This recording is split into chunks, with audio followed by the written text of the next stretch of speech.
Hello everyone, welcome back to my YouTube channel Sai Khushi creations. तो आज की वीडियो में मैं आप सभी के साथ हमारा वट सावित्री का व्लॉग शेयर करने वाली हूँ कि हमने किस प्रकार से वट सावित्री की पूजा करी। तो सबसे पहले हमने सुबह सारा खाना तैयार कर लिया था। खाने में हमने आमरस, चने की सब्जी, हलवा, नमक राई की मिर्ची, भीगे हुए चने हमने वट सावित्री की पूजा के लिए रखे थे और उबले हुए चने शनिदेव की पूजा के लिए। इसके बाद पूजा के लिए तो हमने आटे की पूड़ी बनाई थी और खुद के खाने के लिए हमने दल पूड़ी बनाई थी, जो चने की दाल की अंदर पिट्ठी भरकर फिलिंग भरकर बनाई जाती है। तो ये देखिए, सुबह की पूजा कंप्लीट कर ली है। अब सबसे पहले आज अमावस्या है, तो जो जो खाने में बनाया है उनसे सबसे पहले पितरों का खाना निकाला जाता है। पूड़ी इसलिए बनाई है आटे की क्योंकि उसका ही मेन प्रसाद चढ़ाया जाता है, और बाकी हमारे खाने के लिए मैदा की पूड़ी जिसमें हम चने की दाल की फिलिंग करके बनाते हैं वो बनाई है। यही चने की जो सब्जी है, काले चने की सब्जी, उसके साथ यही खाई जाती है, और नॉर्मल वाली जो पूड़ी होती है वो छोलों के साथ खाई जाती है। तो ये देखिए, पूड़ी बना लेंगे। सबसे पहले हमने भोग का खाना निकाल दिया था, उसके बाद पूजा करी थी। तो मेरी मम्मी पूजा कर रही हैं। हमने आंगन में रंगोली बनाई थी और जहाँ पर पूजा कर रहे हैं वहाँ पर भी रंगोली बनाई थी। इसके बाद एक दिन पहले ही टहनी लाकर हमने टहनी भी लगा ली थी, और अब जो बड़ के गहने बनाए हैं वो भी पहन लिए हैं। अब पूजा है, अब पूजा शुरू करेंगे। तो जैसे मैंने आपको सिखाई थी हम लोग भी वैसे ही पूजा करते हैं, क्योंकि जैसे हमारे यहाँ पूजा होती है उसी तरीके से हम आपको सिखाते हैं। इतने सालों से हम इसी प्रकार से पूजा करते आ रहे हैं। तो जो वट का पेड़ हमने लगाया है, जो बड़ की टहनी लगाई है, उसी के नीचे सावित्री जी, सत्यवान जी, गणपति जी सभी को बैठाएंगे, उनकी पूजा करेंगे। हल्दी कुमकुम, हल्दी रोली, चंदन सब कुछ चढ़ाएंगे, वस्त्र रूपी मोली अर्पित करेंगे, गणपति जी को दूब फूल सब चढ़ाएंगे। सावित्री जी और सत्यवान जी की पूजा भी करेंगे, उनको भी हल्दी कुमकुम चढ़ाएंगे। जैसा मैं आपको बताती हूँ, हमारे यहाँ हर पूजा ओढ़ना ओढ़कर, नथ पहनकर और बोरला लगाकर करी जाती है, तो हम वैसे ही पूजा करते हैं। एटलीस्ट ओढ़ना तो ओढ़ना ही होता है। इसके बाद सभी को मैंने फूल चढ़ा दिए हैं, वस्त्र रूपी कलावा चढ़ा दिया है, और माता सावित्री को हम चुन्नी भी उड़ाएंगे। ये सुहाग का त्यौहार होता है, तो इस दिन सभी महिलाओं को तैयार होना चाहिए। इसके बाद जो वट का पेड़ है उसमें हम सबसे पहले जल चढ़ाएंगे, पेड़ को जल से सींचेंगे।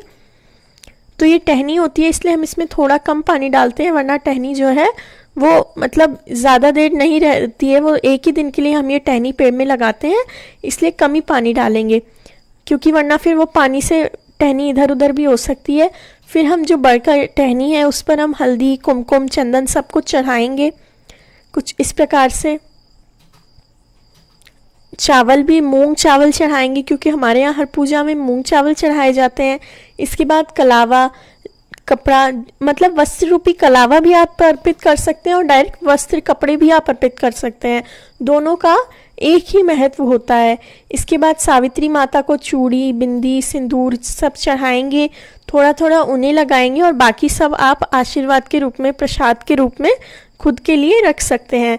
तो ये देखिए, सिंदूर और चूड़ियाँ, बिछुए, बिंदी, मेहंदी, इन सब का बहुत महत्व होता है। तो ये सब चीज़ें तो आप ज़रूर से चढ़ाएं। और कोई भी पूजा में आपको, जैसे कई लोगों के यहाँ आलता यानी महावर लगाया जाता है, हमारे यहाँ मेहंदी मांडी जाती है, तो हम लोग हमेशा हर पूजा में मेहंदी ज़रूर से लगाते हैं। इसके बाद जो हलवा पूड़ी है, जैसा मैंने आपको बताया था, हमारे यहाँ हलवा पूड़ी का प्रसाद चढ़ता है, गुड़ चढ़ाया जाता है, तो वही सब कुछ हम चढ़ाएंगे। चने भी चढ़ाएंगे और फिर दीपक चासेंगे। तो बहुत तेज़ हवा चल रही थी, क्योंकि ऊपर पेड़ भी है, तो जब हवा चलती है तो पेड़ हिलता है, तो इसी के कारण से और ज़्यादा हवा हो जाती है तेज़। तो ये देखिए, बहुत तेज़ हवा चल रही थी। आजकल रोज़ मौसम इसी प्रकार का रहता है, रोज़ बहुत तेज़ हवा चलती है। इसके बाद कपूर आरती कर लेंगे और अब कच्चे सूत की परिक्रमा करेंगे। तो जैसा मैंने आपको बताया था कि गांठ नहीं लगानी होती है, बस हम ऐसे ही उस पर, मतलब आप उसे घुमा घुमा कर पहले पेड़ पर अच्छे से लपेट दें और उसके बाद परिक्रमा करें। और जो भी पूजा कर रहे होते हैं उन्हें भी आसन पर बैठना चाहिए। तो आप आसन पर बैठकर आराम से तभी पूजा करें। मतलब अगर बड़े वट वृक्ष पर जा रहे हैं तब तो खड़े होकर पूजा करनी होती है, अगर आप घर पर कर रहे हैं तो आसन बिछाकर, चटाई बिछाकर ही पूजा करें। तो ये देखिए इस प्रकार से पूजा कंप्लीट कर लेंगे। फेरी देकर पूजा कंप्लीट हो जाती है। इसके बाद कहानी भी पढ़नी होती है। तो 7 परिक्रमा करिए मेरी मम्मी ने। आप जितनी करते हो उतनी परिक्रमा कर सकते हैं। 108 भी करते हैं कई लोग। जितनी मतलब आप करना चाहें उतनी परिक्रमा आप कर सकते हैं। तो इस साल कोरोना ज़्यादा बढ़ चुका है। पिछले साल तो कम प्रभाव था उसका, पर अब गांव-गांव में कोरोना पहुंच चुका है। तो आप लोग अपने घर में ही रहकर अकेले ही पूजा करें। तो इसके बाद तुलसी की भी पूजा करेंगे। तुलसी माता को भी जल चढ़ाएंगे, जल से सींचेंगे, हल्दी कुमकुम सब कुछ अर्पित करेंगे। और इसके बाद बरमावस की कहानी पढ़ेंगे। तो हमारी हर कहानी मारवाड़ी में पढ़ते हैं। तो जो ये हमारी पुरानी किताब है, इसका नाम अच्छे से नहीं दिखता है, पर यही किताब में से हम सारे तीज त्योहार भी करते हैं, कहानियाँ भी पढ़ते हैं।